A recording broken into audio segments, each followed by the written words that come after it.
So I went into doctor mode, of course, and I went over to the site of where this was happening, and I said, he can't breathe, turn him over, he can't breathe.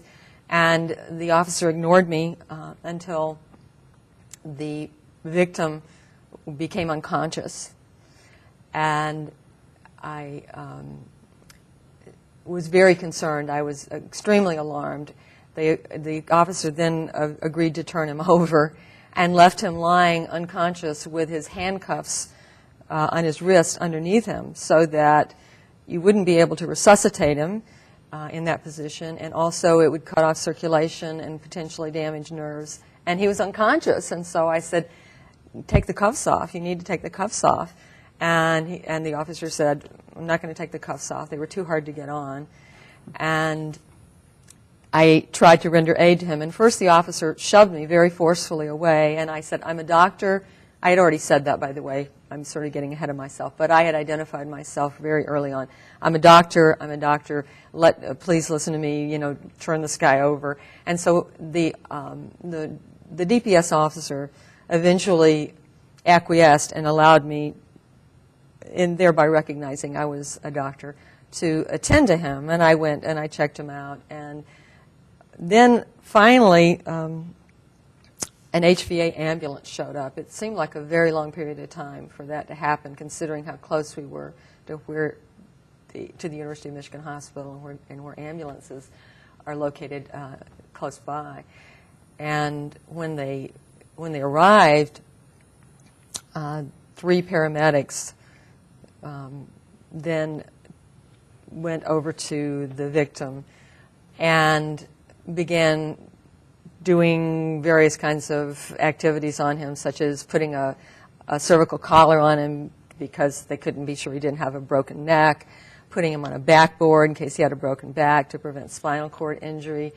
And in the process of all of this, one of the paramedics pulled out ammonia capsules and took one and popped it and held it under the victim's nose. And when nothing happened, he took another one out and he held it under his nose. And then the man began to move a bit, and so he took a third one out and held it under his nose, and then cupped his hands over the victim's mouth and nose in this manner and said, "You don't like that, do you?"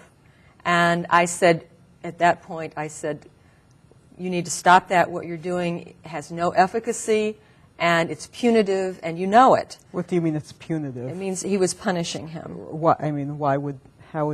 How would that be a form of punishment? Because he was forcing him to inhale a toxic chemical that can cause bronchospasm, it can cause irritation of the airway, it can cause irritation of the eyes, skin burns, it can cause retching, it can cause people to start flailing around.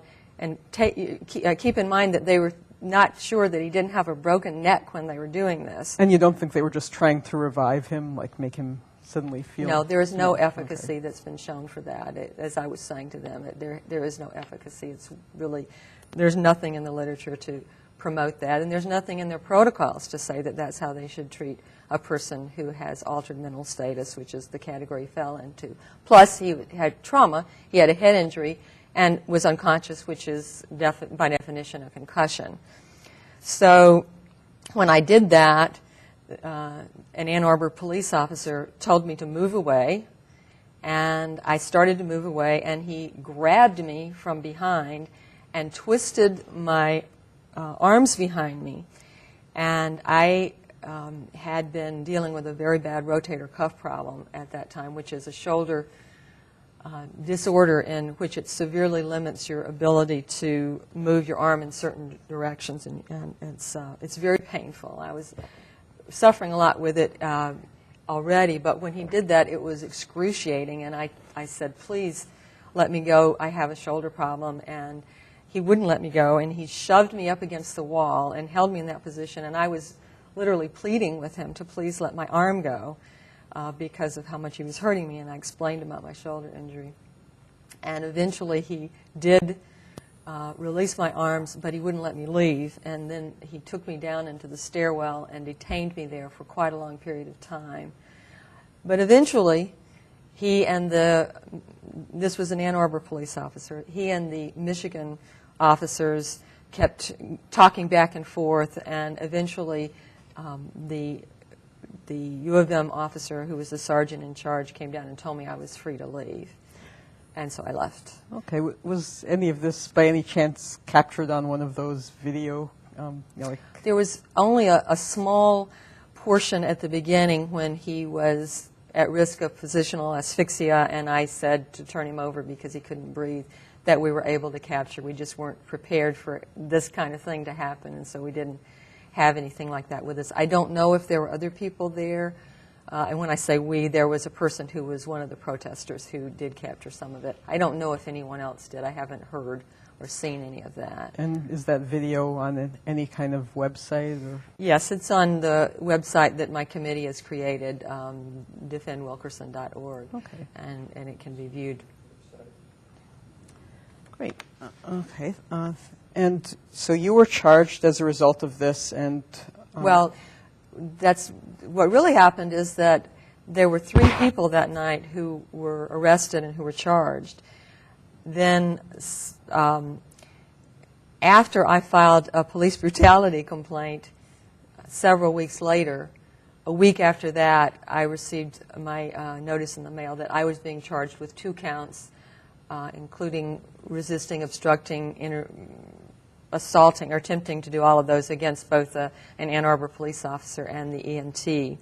And interestingly, a professor of Iranian history who was also there that night and who was not detained or threatened with arrest or anything else, but who also filed a complaint about what happened, was then charged as well.